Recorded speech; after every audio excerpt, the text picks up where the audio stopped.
വചനമേ നിത്യജീവന്റെ ആധാരമേ, രക്ഷയേകിടും സത്യമാർഗമേ, എന്റെ ആത്മാവിനാശ്വാസമേ. വചനം വചനം വചനം. ജോഷുവയുടെ പുസ്തകം 18-ാം അധ്യായം. ഇസ്രായേൽ സമൂഹം മുഴുവനും ഷീലോയിൽ സമ്മേളിച്ചു. അവർ സമാഗമ കൂടാരം അവിടെ സ്ഥാപിച്ചു. ആ ദേശം അവർക്ക് അധീനമായി. തങ്ങളുടെ അവകാശം പങ്കുപറ്റാത്ത 7 ഗോത്രങ്ങൾ ഇസ്രായേൽക്കാർക്കിടയിൽ ശേഷിച്ചിരുന്നു. അതിനാൽ ജോഷുവ ഇസ്രായേലരോട് പറഞ്ഞു, നിങ്ങളുടെ പിതാക്കന്മാരുടെ ദൈവമായ കർത്താവ് നിങ്ങൾക്ക് നൽകിയിരിക്കുന്ന ദേശം കൈവശപ്പെടുത്താൻ പോകുന്നതിന് എത്ര നാൾ നിങ്ങൾ അലസത പുലർത്തും? ഒരു ഗോത്രത്തിന് 3 ആളുകളെ നിങ്ങൾക്ക് വേണ്ടി തരുവിൻ. ഞാൻ അവരെ അയക്കാം. അവരെഴുന്നേറ്റ് നാട്ടിൽ ചുറ്റി സഞ്ചരിച്ച് തങ്ങളുടെ അവകാശമുറയ്ക്ക് അത് രേഖപ്പെടുത്തി എൻ്റെ പക്കൽ വരട്ടെ. അവർ അത് 7 പങ്കുകളായി വീതം വയ്ക്കണം. തെക്കുഭാഗത്തു നിന്നുള്ള തൻ്റെ ഭൂവിഭാഗത്തോട് ചേർന്ന് യൂദാ നിന്നുകൊള്ളട്ടെ. ജോസഫിന്റെ ഭവനം വടക്ക് ഭാഗത്തു നിന്നുള്ള തങ്ങളുടെ ഭൂവിഭാഗത്തോട് ചേർന്ന് നിന്നുകൊള്ളട്ടെ. ആ പ്രദേശം 7 വീതങ്ങളാക്കിയ ലിഖിതം നിങ്ങൾ എൻ്റെ പക്കൽ ഇവിടേക്ക് കൊണ്ടുവരണം. അപ്പോൾ ഞാൻ ഇവിടെ വച്ച് നമ്മുടെ ദൈവമായ കർത്താവിൻ്റെ മുൻപിൽ നിങ്ങൾക്കായി നറുക്കിടാം. ലേവായർക്ക് നിങ്ങളുടെ ഇടയിൽ ഓഹരിയൊന്നും ഉണ്ടായിരിക്കുകയില്ല. അവരുടെ അവകാശം കർത്താവിൻ്റെ പുരോഹിത ശുശ്രൂഷയാണല്ലോ. ഗാദ്, റൂബൻ എന്നിവരും മനാസയുടെ ഗോത്രപാതിയും കിഴക്ക് ജോർദാന് മറുകരെ കർത്തൃദാസനായ മോശ അവർക്ക് നൽകിയ തങ്ങളുടെ അവകാശം സ്വീകരിച്ചു കഴിഞ്ഞു. ആളുകൾ എഴുന്നേറ്റ് യാത്ര തിരിക്കുകയായിരുന്നു. ദേശം രേഖപ്പെടുത്താൻ യാത്ര പുറപ്പെട്ടവരെ അപ്പോൾ ജോഷുവ ഇപ്രകാരം അനുശാസിച്ചു: പോയി ദേശം ചുറ്റി സഞ്ചരിച്ച് അത് രേഖപ്പെടുത്തി എൻ്റെ പക്കൽ മടങ്ങി വരുവിൻ. അപ്പോൾ ഞാൻ ഇവിടെ ഷീലോയിൽ വെച്ച് കർത്താവിൻ്റെ മുൻപിൽ നിങ്ങൾക്കു വേണ്ടി നറുക്കിടാം. ആളുകൾ സഞ്ചരിച്ച് ദേശത്ത് കടന്ന് പട്ടണങ്ങൾ അനുസരിച്ച് അതിനെ 7 ഭാഗങ്ങളായി ഒരു പുസ്തകത്തിൽ രേഖപ്പെടുത്തി. അവർ ജോഷുവയുടെ അടുത്ത് ഷീലോ പാളയത്തിലേക്ക് മടങ്ങിയെത്തി. അപ്പോൾ ജോഷുവ അവർക്ക് വേണ്ടി ഷീലോയിൽ കർത്താവിൻ്റെ മുൻപിൽ വെച്ച് നറുക്കിട്ടു. അങ്ങനെ ജോഷുവ അവിടെ വെച്ച് ഇസ്രായേലിയർക്ക് ആ ദേശം അവരുടെ വിഭാഗങ്ങൾ അനുസരിച്ച് വിഭജിച്ചു കൊടുത്തു. തങ്ങളുടെ കുടുംബങ്ങൾ അനുസരിച്ച് ബെഞ്ചമിന് ഗോത്രത്തിന്റെ നറുക്കു വീണപ്പോൾ യഹൂദർക്കും ജോസഫർക്കും മധ്യയാണ് അവരുടെ വിഹിതമായ ഭൂവിഭാഗം വന്നു ചേർന്നത്. ജോർദാനിൽ നിന്ന് വടക്കുദേശത്തേക്കായിരുന്നു അവർക്കുള്ള ഭൂവിഭാഗം. പിന്നെ അതിർത്തി വടക്കുനിന്ന് ജെറീക്കോയുടെ ചരിവിലേക്ക് കയറി മലയിലൂടെ പടിഞ്ഞാറോട്ട് കയറി ബേത് ആവേൻ മരുഭൂമിയിലേക്ക് നീങ്ങി അതിൻ്റെ സീമാന്തങ്ങളായി മാറുന്നു. അവിടെ നിന്ന് അതിർത്തി ലൂസിനുള്ള ചെരുവിലൂടെ തെക്കോട്ട് ലൂസിലേക്ക്, അതുതന്നെയാണ് ബേത്തേൽ, കടക്കുന്നു. തുടർന്ന് അതിർത്തി താഴത്തെ ബേത് ഹോറോനിന് തെക്ക് നിന്നുള്ള മലമുകളിലെ അത്താറോത്ത് ആധാറിലേക്ക് ഇറങ്ങുന്നു. പിന്നെ ദിശ മാറി അതിർത്തി തെക്കോട്ട് ബേത് ഹോറോനിനു മുമ്പിലുള്ള മലയിൽ നിന്ന് പടിഞ്ഞാറ് വശം കൂടി തെക്കോട്ട് തിരിയുന്നു. യൂദ്യ നഗരമായ കിരിയാത് ബാലിലേക്കാണ്. അതുതന്നെ കിരിയാത് യയാറിം, അതിൻ്റെ സീമാന്തങ്ങൾ. അതാണ് പടിഞ്ഞാറേ വശം. തെക്കേ വശം കിരിയാത് യയാറിമിൻ്റെ പ്രാന്തത്തിൽ നിന്നാണ്. അത് പടിഞ്ഞാറോട്ടുള്ള അതിർത്തിയായി പുറപ്പെടുന്നു. മേനെഫ് തോവ നീരുറവയിലേക്ക് അത് പുറപ്പെട്ടു ചെല്ലുന്നു. അനന്തരം അതിർത്തി വടക്കോട്ട് റഫായിം താഴ്വരയിലെ ബെൻഹിന്നോം നിലത്തിനെതിരെയുള്ള പർവ്വത സാനുവിലേക്ക് ഇറങ്ങുന്നു. തുടർന്ന് ഹിന്നോം നിലം തെക്കോട്ട് ജബൂസുകളുടെ ചെരുവിലേക്ക് ഇറങ്ങുന്നു. എന്നിട്ട് ഏദെൻ റോഗേൽ ഇറങ്ങുന്നു.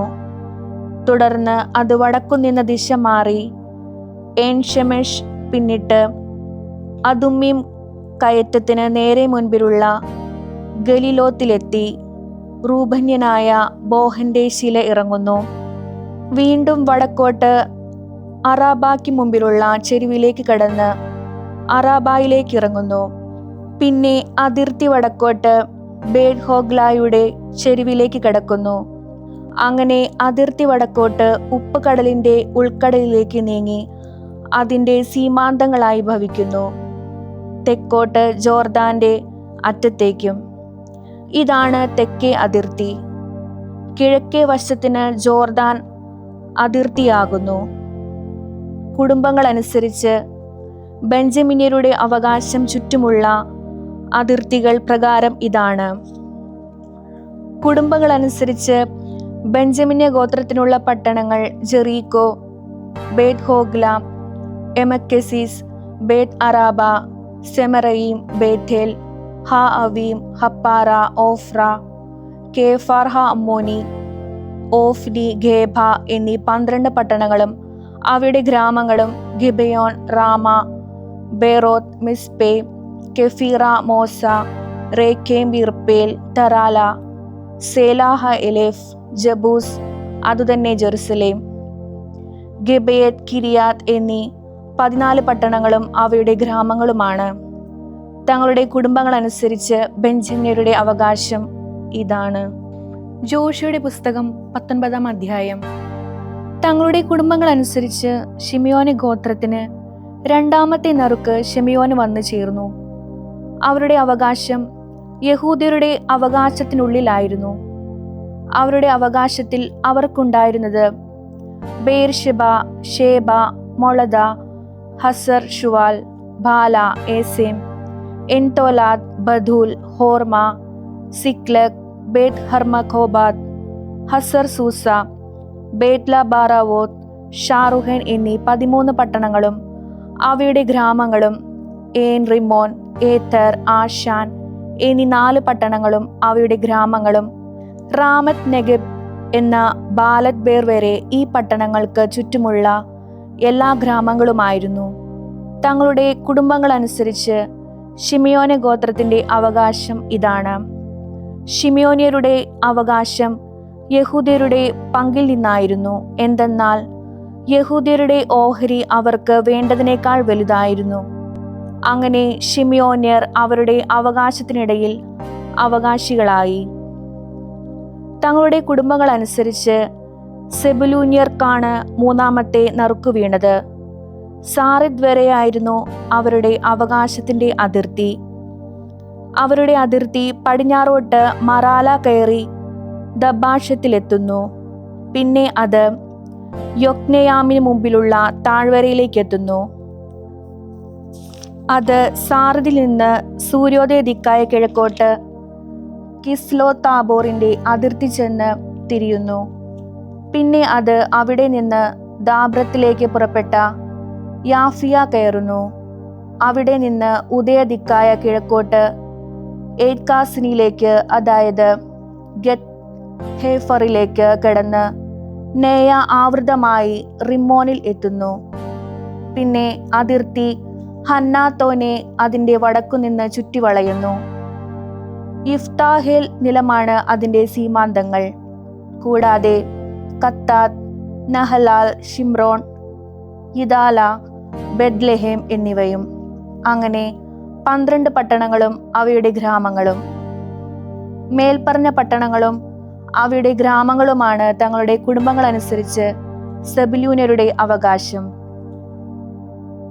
തങ്ങളുടെ കുടുംബങ്ങൾ അനുസരിച്ച് ഇസ്സാക്യർക്ക് 4-ാമത്തെ നറുക്ക് ഇസ്സാക്കറിന് വന്നു ചേർന്നു. അവരുടെ ഭൂവിഭാഗം ജിസ്രേലിലേക്ക് കെസുലോത്ത്, ഷൂനെം, ഹഫാറായിം, ഷിയോൻ, അനാഹറത്ത്, റബീദ്, കിഷ്യോൻ, എബെസ്, റേമത്ത്, ഏൻ ഗന്നീം, ഏൻ ഹദ്ദ, ബേത് പസേസ് എന്നിവയായിരുന്നു. അതിർത്തി താബോർ, ഷഹസീമ, ബേത് ഷെമേഷ് എന്നിവിടങ്ങളിൽ എത്തി. ജോർദാനായിരുന്നു അവയുടെ അതിർത്തിയുടെ സീമാന്തങ്ങൾ.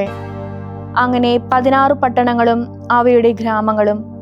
ഇതാണ് തങ്ങളുടെ കുടുംബങ്ങൾ അനുസരിച്ച് ഇസ്സാക്കറി ഗോത്രത്തിന്റെ അവകാശമായ പട്ടണങ്ങളും അവയുടെ ഗ്രാമങ്ങളും. തങ്ങളുടെ കുടുംബങ്ങൾ അനുസരിച്ച് ആശേരി ഗോത്രത്തിനാണ് 5-ാമത്തെ നേർക്ക് വന്നു ചേർന്നത്. അവരുടെ ഭൂവിഭാഗമായി തീർന്നത് ഹെൽക്കത്ത്, ഹലി, ബെഥേൻ, അക്ഷാഫ്, അലമെലെക്, അമാദ്, മിഷാൽ എന്നിവയായിരുന്നു. അത് പടിഞ്ഞാറോട്ട് കാർമലിലും പിന്നെ ഷിഹോർ ലിബ്നത്തിലും എത്തുന്നു. അത് സൂര്യോദിക്കിൽ ബേത് ദാഗോൻ തിരിഞ്ഞ് സെബുലൂണിൽ എത്തുന്നു. പിന്നെ വടക്കോട്ട് യിപ്താഹേൽ നിലത്ത് ബേത് ഹ എമെക്കും നെയിലയിലുമാണ്. വടക്കുനിന്ന് അത് കാബൂലിലേക്ക് പുറപ്പെടുന്നു. സീദോൻ റബ്ബ വരെ എബ്രോൺ, റെഹോബ്, ഹമ്മോൻ, കാന എന്നിവയാണ്. പിന്നീട് അതിർത്തി റാമായിലേക്കും കോട്ടനഗരമായ ടൈർ വരെയും തിരിയുന്നു. വീണ്ടും അതിർത്തി ഹോസായിലേക്ക് തിരിയുന്നു. അക്സീബ് പ്രദേശത്ത് നിന്ന് അതിന്റെ സീമാന്തങ്ങൾ കടലിലേക്കാണ്. കൂടാതെ ഊമ, അഫേക്, റെഹോബ് എന്നിവയും. അങ്ങനെ 22 പട്ടണങ്ങളും അവയുടെ ഗ്രാമങ്ങളും. മേൽപ്പറഞ്ഞ പട്ടണങ്ങളും അവയുടെ ഗ്രാമങ്ങളുമാണ് തങ്ങളുടെ കുടുംബങ്ങൾ അനുസരിച്ച് ആശേരി ഗോത്രത്തിന്റെ അവകാശം. തങ്ങളുടെ കുടുംബങ്ങൾ അനുസരിച്ച് നഫ്താലിയർക്ക് 6-ാമത്തെ നേർക്ക് നഫ്താലിയർക്ക് വന്നു ചേർന്നു. അവരുടെ അതിർത്തി ഹേലഫിൽ നിന്ന്, അതായത് സനാനിമിലെ ഏലോനിൽ നിന്ന് ലാഖൂം വരെ അദാമിഹന്നെക്കുബും യബ്നേലുമാണ്. അതിന്റെ സീമാന്തങ്ങൾ ജോർദാനാണ്. പിന്നീട് അതിർത്തി പടിഞ്ഞാറേക്ക് അസ്നോ താബോർ തിരിഞ്ഞ് അവിടെ നിന്ന് ഹുക്കോക്കിലേക്ക് പുറപ്പെടുന്നു. അത് തെക്കുനിന്ന് സെബുലൂനിൽ പ്രവേശിക്കുന്നു. പടിഞ്ഞാറു നിന്ന് ആഷേറിലും തുടർന്ന് സൂര്യോദയ ദിക്കിൽ ജോർദാന്റെ യൂദായിലും പ്രവേശിക്കുന്നു. കോട്ടനഗരങ്ങളാണ് സിദ്ദീം, സേർ, ഹമ്മത്ത്, റക്കത്ത്, കിന്നരോത്ത്, അധാമ, റാമ, ഹാസോർ, കെദേശ്, എദ്രയി, ഏൻ ഹാസോർ, ഈറോൺ, മിഗ്ദൽ, ഏൽ, ഹൊറേം, ബേത് അനാത്ത്, ബേത് ഷെമെഷ് എന്നിവ. അങ്ങനെ 19 പട്ടണങ്ങളും അവയുടെ ഗ്രാമങ്ങളും. മേൽപ്പറഞ്ഞ പട്ടണങ്ങളും അവയുടെ ഗ്രാമങ്ങളുമാണ് തങ്ങളുടെ കുടുംബങ്ങൾ അനുസരിച്ച് നഫ്താലി ഗോത്രത്തിന്റെ അവകാശം. തങ്ങളുടെ കുടുംബങ്ങൾ അനുസരിച്ച് ധാന്യഗോത്രത്തിന് 7-ാമത്തെ നേർക്ക് വന്നു ചേർന്നു. അവരുടെ അവകാശത്തിന്റെ ഭൂവിഭാഗം സോറ, എഷ്താവോൽ, ഈർഷെമേഷ്, ഷലഭീൻ, അയ്യാലോൻ, യിത്ല, ഏലോൻ, തിംന, എക്രോൻ, ഏൽതെക്കെ, ഗിബ്തോൻ, ബലാത്ത്, യഹൂദ്, ബെനേബെറെക്, ഗത്ത് റിംബോൻ, മേഹയർക്കോൻ, ഹാറക്കോൻ എന്നിവയും ഒപ്പം ജോപ്പാക്ക് അഭിമുഖമായ പ്രദേശവും. ധാന്യരുടെ ഭൂവിഭാഗം അവർക്കപ്പുറത്തേക്കും വ്യാപിച്ചു. ധാന്യർ കയറി ലേശമുമായി യുദ്ധം ചെയ്തു. അവർ അത് പിടിച്ചടക്കി വാൾട്ടരക്കിരയാക്കി കൈവശപ്പെടുത്തി അതിൽ പാർത്തു. തങ്ങളുടെ പൂർവ്വപിതാവായ ധാനിന്റെ പേരനുസരിച്ച് ലേശമിന് അവർ ധാൻ എന്ന് പേരിട്ടു. മേൽപ്പറഞ്ഞ പട്ടണങ്ങളും അവയുടെ ഗ്രാമങ്ങളുമാണ് തങ്ങളുടെ കുടുംബങ്ങൾ അനുസരിച്ച് ധാന്യഗോത്രത്തിന്റെ അവകാശം. ദേശത്തിന്റെ ഭൂവിഭാഗം അനുസരിച്ച് അവകാശ നിർണയം ചെയ്യുന്നത് പൂർത്തിയാക്കിയപ്പോൾ ഇസ്രായേലിയർ തങ്ങളുടെ ഇടയിൽ നൂനിന്റെ മകനായ ജോഷയ്ക്കും ഒരവകാശം കൊടുത്തു. അവൻ ആവശ്യപ്പെട്ട എഫ്രായിം മലയിലെ തിമ്നത്ത് സേറ എന്ന പട്ടണം അവർ അവന് കൊടുത്തത് കർത്താവിന്റെ കൽപ്പനയനുസരിച്ചാണ്. അവൻ ആ പട്ടണം സമുദ്ധരിച്ച് അതിൽ പാർത്തു.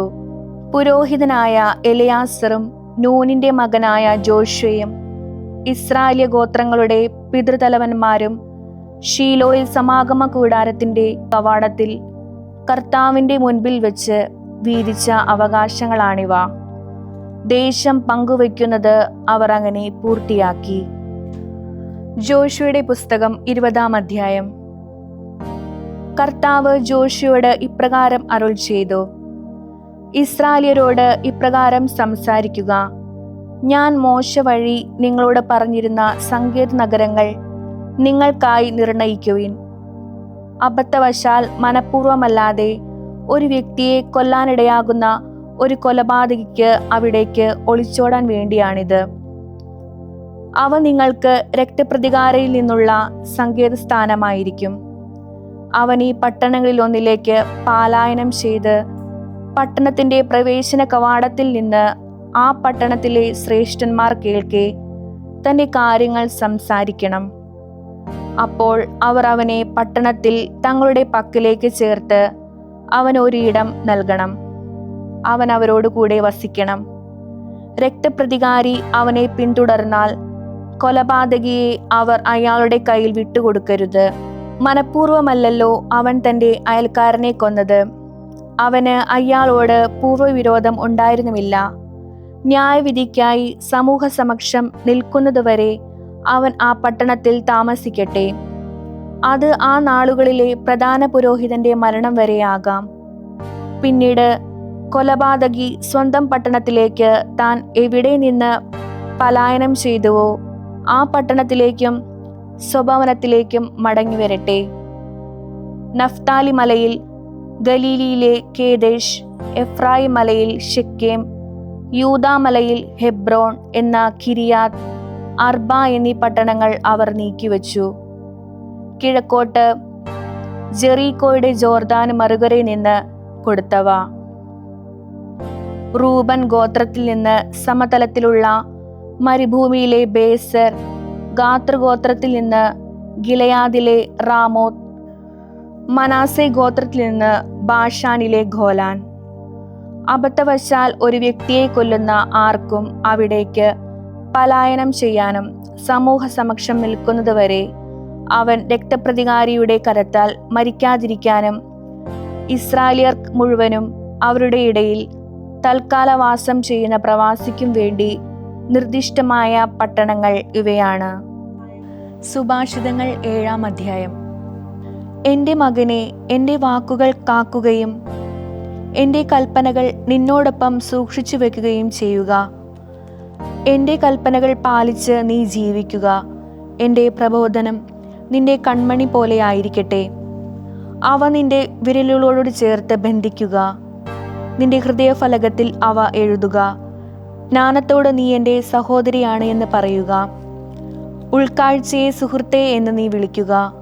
അത് അപരിചിതയായ സ്ത്രീയിൽ നിന്ന്, തൻ്റെ വാക്കുകൾ കൊണ്ട് വശീകരിക്കുന്ന അന്യയിൽ നിന്ന് നിന്നെ സംരക്ഷിക്കാൻ വേണ്ടിയാണ്. ഞാൻ എൻ്റെ വീടിൻ്റെ ജാലകത്തിലൂടെ, എൻ്റെ കിളിവാതിലിലൂടെ താഴേക്ക് നോക്കവേ സരളരുടെ ഇടയിൽ ഞാൻ പരിശോധിക്കാനിടയായി. ബുദ്ധിഹീനനായൊരു യുവാവിനെ ചെറുപ്പക്കാർക്കിടയിൽ ഞാൻ ശ്രദ്ധിച്ചു. അവൻ അവളുടെ അരികു ചേർന്ന് തെരുവീതിയിലൂടെ കടന്നു പോവുകയായിരുന്നു. അവളുടെ വീടിൻ്റെ വഴിയെ അവൻ ചുവട് വെക്കുകയാണ്. വാസരാന്തത്തിൽ മൂവന്തിയിൽ രാത്രിയുടെയും ഇരുളിൻ്റെയും മറവിൽ അപ്പോൾ അതാ അവനെ സമീപിക്കുന്നതിന് വേശ്യയുടെ വേഷവും കുടില ഹൃദയവുമുള്ള ഒരുവൾ. അവൾ വായാടിയും തന്നിഷ്ടക്കാരിയുമാണ്. അവളുടെ കാലുകൾ സ്വഭവനത്തിൽ തങ്ങാറില്ല. ഒരിക്കൽ തെരുവിലും പിന്നൊരിക്കൽ ചത്തുരങ്ങളിലുമായി ഓരോ മൂലയും പറ്റി അവൾ പതിയിരിക്കുന്നു. അവൾ അവനെ പിടികൂടി ആശ്ലേഷിക്കുന്നു. പിന്നെ അവൾ തൻ്റെ മുഖം കനിപ്പിച്ച് അവനോട് പറയുകയാണ്: എനിക്ക് സമാധാന ബലികൾ സമർപ്പിക്കാനുണ്ടായിരുന്നു. ഇന്നു ഞാൻ എൻ്റെ വ്രതങ്ങൾ നിറവേറ്റിയിരിക്കുന്നു. തന്മൂലം നിന്നെ കണ്ടുമുട്ടാൻ, നിന്റെ മുഖം തേടാൻ ഞാൻ പുറപ്പെട്ടതാണ്. അങ്ങനെ നിന്നെ ഞാൻ കണ്ടെത്തിയിരിക്കുന്നു. ഞാൻ എൻ്റെ തൽപ്പത്തിൽ വിരികളും ഈജിപ്ത് പട്ടിൻ്റെ വർണ്ണക്കമ്പളവും വിരിച്ചിരിക്കുന്നു. ഞാൻ എൻ്റെ കിടക്കയിൽ മീറയും അകിലും കറുവാപ്പട്ടയും തൂവിയിട്ടുണ്ട്. വന്നാലും പ്രഭാതമാകുന്നതുവരെ നമുക്ക് സൗഹൃദം നുകരാം, നമുക്ക് സ്നേഹത്തിൽ ആറാടാം. എന്തെന്നാൽ ഭർത്താവ് വീട്ടിലില്ല, അവൻ ദീർഘയാത്രയ്ക്ക് പോയിരിക്കുന്നു. പണസഞ്ചി അവൻ കയ്യിലെടുത്തിട്ടുണ്ട്. പൗർണമി നാളിലെ അവൻ വീട് പോകൂ. തൻ്റെ നിരവധിയായ വിദ്യ കൊണ്ട് അവൾ അവനെ പ്രേരിപ്പിക്കുന്നു. മൃദുമൊഴികളാൽ അവൾ അവനെ പാട്ടിലാക്കുന്നു. അവൻ അവൾക്കു പിൻപേ ദ്രുതഗമനം ചെയ്യുന്നു. കശാപ്പുശാലയിലേക്ക് കാള പോകുന്നത് പോലെ, ശിക്ഷണത്തിനായി ഭോഷൻ കാൽവിലങ്ങിലേക്കെന്നതുപോലെ, ശരം തൻ്റെ കരളിൽ തറയ്ക്കുന്നതുവരെ പക്ഷിക്കെണിയിലേക്ക് പായുന്നത് പോലെയാണ് അവൻ. അതു തൻ്റെ ജീവനിലാണ് തറയ്ക്കുന്നതെന്ന് അതറിയുന്നില്ല. ആകയാൽ മക്കളെ, നിങ്ങൾ എന്നെ ശ്രവിക്കുവിൻ, എൻ്റെ അധരമൊഴികൾ ശ്രദ്ധിക്കുവിൻ. നിന്റെ ഹൃദയം അവളുടെ വഴികളിലേക്ക് തെറ്റിക്കയറാതിരിക്കട്ടെ. നീ അവളുടെ പാതകളിൽ അലഞ്ഞു തിരിയരുത്. എന്തെന്നാൽ അനേകരെ അവൾ മുറിവേറ്റവരായി നിലം പതിപ്പിച്ചിട്ടുണ്ട്. അവളുടെ നിഹതരെല്ലാം അസംഖ്യമാണ്. അവളുടെ ഭവനം പാതാളത്തിലേക്കുള്ള വഴികളാണ്. മരണത്തിൻ്റെ അറകളിലേക്ക് അവ ഇറങ്ങിച്ചെല്ലുന്നു. വിശുദ്ധ ലൂക്കാ എഴുതിയ സുവിശേഷം 12-ാം അധ്യായം 35 മുതൽ 48 വരെയുള്ള തിരുവചനങ്ങൾ. നിങ്ങൾ അരമുറുക്കിയും വിളക്കു കൊളുത്തിയും ഇരിക്കുവിൻ. തങ്ങളുടെ യജമാനൻ കല്യാണ വിരുന്നിൽ നിന്ന് മടങ്ങി വന്ന് വാതിൽക്കൽ മുട്ടുന്ന ഉടനെ തുറന്നു കൊടുക്കാൻ കാത്തിരിക്കുന്നവരെ പോലെ ആയിരിക്കുവിൻ. യജമാനൻ വരുമ്പോൾ ഉണർന്നിരിക്കുന്നവരായി കാണപ്പെടുന്ന ഭൃത്യർ അനുഗ്രഹീതർ. സത്യമായി ഞാൻ നിങ്ങളോട് പറയുന്നു, അവൻ അരമുറുക്കി അവരെ ഭക്ഷണത്തിനിരുത്തുകയും അടുത്തു ചെന്ന് അവരെ ശുശ്രൂഷിക്കുകയും ചെയ്യും. അവൻ രാത്രിയുടെ 2-ാം യാമത്തിലോ 3-ാം യാമത്തിലോ വന്നാലും അവരെ ഒരുക്കമുള്ളവരായി കണ്ടാൽ അവർ അനുഗ്രഹീതർ. ഇതറിഞ്ഞുകൊള്ളുവിൻ, കള്ളൻ ഏത് യാമത്തിൽ വരുമെന്ന് ഗൃഹനായകൻ മനസ്സിലാക്കിയിരുന്നെങ്കിൽ തൻ്റെ വീട് കുത്തി തുറക്കാൻ അനുവദിക്കുകയില്ലായിരുന്നു. നിങ്ങളും ഒരുങ്ങിയിരിക്കുവിൻ, എന്തെന്നാൽ വിചാരിക്കാത്ത മണിക്കൂറിലാണ് മനുഷ്യപുത്രൻ വരുന്നത്. പത്രോസ് ചോദിച്ചു, കർത്താവേ, നീ ഈ ഉപമ പറയുന്നത് ഞങ്ങൾക്ക് വേണ്ടിയോ എല്ലാവർക്കും വേണ്ടിയോ? അപ്പോൾ കർത്താവ് പറഞ്ഞു, വീട്ടുജോലിക്കാർക്ക് നിശ്ചിത സമയം ഭക്ഷണം കൊടുക്കേണ്ടതിന് യജമാനൻ അവരുടെ മേൽ നിയമിക്കുന്ന വിശ്വസ്തനും വിവേകിയുമായ കാര്യസ്ഥൻ ആരാണ്? യജമാനൻ വരുമ്പോൾ അപ്രകാരം പ്രവർത്തിക്കുന്നവനായി അവൻ കാണുന്ന ഭൃത്യൻ അനുഗ്രഹീതൻ.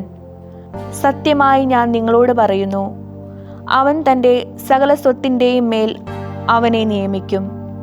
എന്നാൽ ആ ഭൃത്യൻ തൻ്റെ യജമാനൻ വരാൻ വൈകുന്നു എന്ന് ഉള്ളിൽ കരുതി യജമാനൻ്റെ ദാസന്മാരെയും ദാസിമാരെയും അടിക്കാനും തിന്നുകുടിച്ച് ഉന്മത്തനാകാനും തുടങ്ങിയാൽ, നനയ്ക്കാത്ത ദിവസത്തിലും അറിയാത്ത മണിക്കൂറിലും ആ ദാസന്റെ യജമാനൻ വരികയും അവനെ നിഷ്ഠുരം ശിക്ഷിച്ച് അവൻ്റെ പങ്ക് അവിശ്വസ്തരോടുകൂടെ ആക്കുകയും ചെയ്യും.